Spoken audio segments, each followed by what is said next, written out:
오늘 말씀은 출애굽기 14장 15절에서 31절입니다. 키워드는 홍해를 건너다, 앞으로 나아가게 하라, 힘써 전진하는 믿음입니다. 여호와께서 모세에게 이르시되 너는 어찌하여 내게 부르짖느냐. 이스라엘 자손에게 명령하여 앞으로 나아가게 하고 지팡이를 들고 손을 바다 위로 내밀어 그것이 갈라지게 하라. 이스라엘 자손이 바다 가운데서 마른 땅으로 행하리라. 내가 애굽 사람들의 마음을 완악하게 할 것인즉 그들이 그 뒤를 따라 들어갈 것이라. 내가 바로와 그의 모든 군대와 그의 병거와 마병으로 말미암아 영광을 얻으리니 내가 바로와 그의 병거와 마병으로 말미암아 영광을 얻을 때에야 애굽 사람들이 나를 여호와인 줄 알리라 하시더니 이스라엘 진 앞에 가던 하나님의 사자가 그들의 뒤로 옮겨가매 구름 기둥도 앞에서 그 뒤로 옮겨 애굽 진과 이스라엘 진 사이에 이르러 서니 저쪽에는 구름과 흑암이 있고 이쪽에는 밤이 밝음으로 밤새도록 저쪽이 이쪽에 가까이 못하였더라. 모세가 바다 위로 손을 내밀매 여호와께서 큰 동풍이 밤새도록 바닷물을 물러가게 하시니 물이 갈라져 바다가 마른 땅이 된지라. 이스라엘 자손이 바다 가운데를 육지로 걸어가고 물은 그들의 좌우에 벽이 되니 애굽 사람들과 바로의 말들 병거들과 그 마병들이 다 그들의 뒤를 추격하여 바다 가운데로 들어오는지라. 새벽에 여호와께서 불과 구름 기둥 가운데서 애굽 군대를 보시고 애굽 군대를 어지럽게 하시며 그들의 병거 바퀴를 벗겨서 달리기가 어렵게 하시니 애굽 사람들이 이르되 이스라엘 앞에서 우리가 도망하자.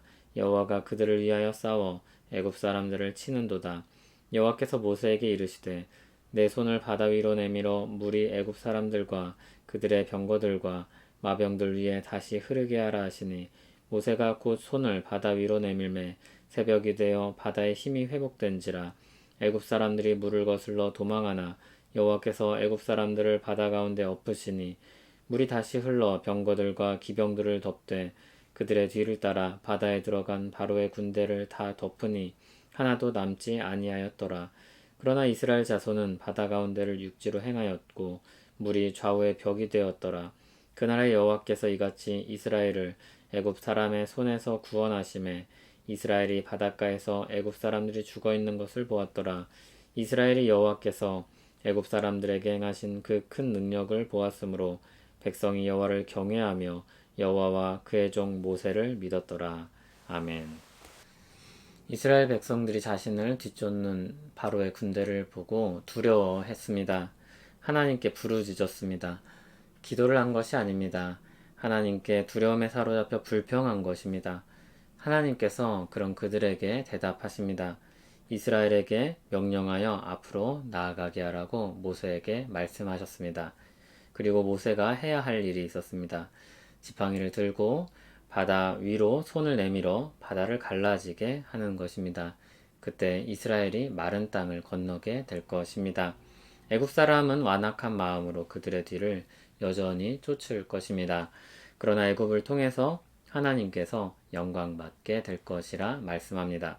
하나님께서 먼저 구름 기둥을 애굽 사람들과 이스라엘 사이에 두어서 접근할 수 없게 하셨습니다. 그리고 모세가 말씀하신 대로 손을 내밀자 큰 동풍이 밤새도록 불어와서 물이 갈라지게 하고 마른 땅이 되게 하였습니다. 이스라엘이 그 길을 걸어갔습니다. 좌우에는 물이 벽이 되었습니다. 그런데 그 뒤를 따라 애굽 사람들이 따라옵니다. 하나님이 그들을 통해서 무슨 영광을 받으십니까? 하나님은 새벽에 그들을 어지럽게 하셨고 병거 바퀴를 망가뜨리셨습니다. 그들의 입에서 도망하자 여호와께서 그들을 위하여 싸우신다는 말이 나오게 하셨습니다. 하나님은 또 그들 위로 물이 쏟아지게 하셨습니다. 열렸던 홍해길이 닫혔습니다. 도망하려고 했지만 도망할 수 없었습니다. 하나님께서 그와 같이 이스라엘을 구원하셨습니다. 그리고 악한 애굽을 심판하셨습니다. 그렇게 하나님은 영광 받으셨습니다. 이스라엘은 그제서야 여호와를 경외하고 믿음을 가지게 됩니다. 믿을 만한 사람들이 구원을 받은 것이 아니라 구원받은 사람이 믿게 된 것입니다. 우리가 아직 죄인 되었을 때 하나님께서 자기 사랑을 십자가에서 확증하여 주셨습니다. 하나님께서 우리 앞서 행하시며 길을 열어 주셨습니다. 우리는 믿음으로 그 열린 길을 따라 걸어가면 됩니다.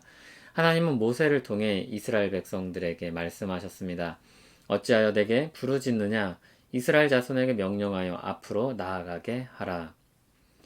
계속해서 하나님께서 예비하신 길을 따라서 앞으로 나아가게 하셨습니다. 그 길을 들어서고 걸어가야 하나님이 예비하신 길을 볼 수 있었습니다. 하나님은 그렇게 그들을 하나님의 길로 나아가게 하셨습니다. 구원의 은혜로 나아가게 하셨습니다. 열지양이 끝나고 애굽에서 은금 패물을 받아 가지고 나올 때만 해도 이스라엘 백성들은 아주 기뻐했을 것입니다. 그러나 애굽에서 나와서 광야를 걷고 바로의 군대가 턱 밑까지 쫓아올 때 당황스럽고 두려웠을 것입니다. 그러나 하나님의 구원은 여전히 계속되고 있었습니다. 오히려 그 일들마저도 하나님의 구원의 과정이었습니다. 그들에게 주어진 일은 믿음으로 앞을 향해서 나아가는 것이었습니다. 하나님께서 여신 길을 통해 나아가는 것이었습니다. 주어진 말씀을 따라서 한 발을 내딛는 것이었습니다. 믿음으로 내딛는 발걸음은 늘 즐겁지만은 않습니다. 바로의 군대처럼 생각지 않은 당황스러움과 두려움이 밀려올 수도 있습니다. 그럼에도 우리는 앞서 그 길을 걸어갔던 사람들을 보며 용기를 얻고 힘을 내어 또 한 발을 내딛습니다. 그 가장 앞에는 우리 주 예수 그리스도가 계십니다. 믿음의 길을 가장 먼저 걸으셨으며 그 길을 여신 개척자였습니다. 믿음의 주요 또 온전하게 하시는 분이었습니다. 모든 믿음의 사람들은 그 뒤를 따라 걸어갑니다. 종종 그 길을 따른 사람들의 믿음은 인내로 묘사됩니다. 히브리서 11장에 보면 믿음의 사람들의 목록이 나옵니다. 그 목록에 믿음으로 홍해를 육지같이 건넌 사람들도 포함되어 있습니다. 이 믿음의 목록들이 이어져서 도달하는 곳은 믿음의 주요 온전하게 하시는 예수님입니다. 그분은 앞에 있는 기쁨을 위해 십자가를 인내한 분이었습니다. 그 길을 따라서 많은 믿음의 사람들이 자기 앞에 놓인 믿음의 경주를 하였습니다. 사도 바울의 제자였던 로마의 클레멘트는 사도 바울에 대해서 글을 쓰면서 시작과 끝에 사도 바울은 인내의 사람이었다 이렇게 썼다고 합니다. 전진하는 신앙의 비결은 참고 인내하는 믿음입니다. 예수 그리스도를 바라보고 믿음의 여정을 마칠 때까지 참고 인내하는 믿음입니다. 그 믿음으로 또 하루를 살아가는 우리 되기를 바랍니다. 하나님께서 우리 믿음의 여정을 붙드시고 목적하신 바 끝까지 인도하실 줄 믿습니다. 양들의 큰 목자이신 우리 주 예수를 영원한 언약의 피로 죽은 자 가운데서 이끌어내신 평강의 하나님이 모든 선한 일에 너희를 온전하게 하사 자기 뜻을 행하게 하시고 그 앞에 즐거운 것을 예수 그리스도로 말미암아 우리 가운데서 이루시기를 원하노라. 영광이 그에게 세세 무궁토록 있을지어다. 아멘. 하나님 아버지, 오늘도 주님의 말씀을 새기며 믿음으로 살기 위해 힘씁니다. 우리를 구원하시고 우리를 인도하셔서 그 끝에 이르게 하실 하나님을 믿습니다. 우리에게 베푸신 은혜와 사랑에 감사하며 찬양합니다.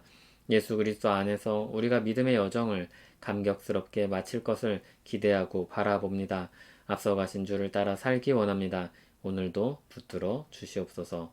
예수님 이름으로 기도합니다. 아멘.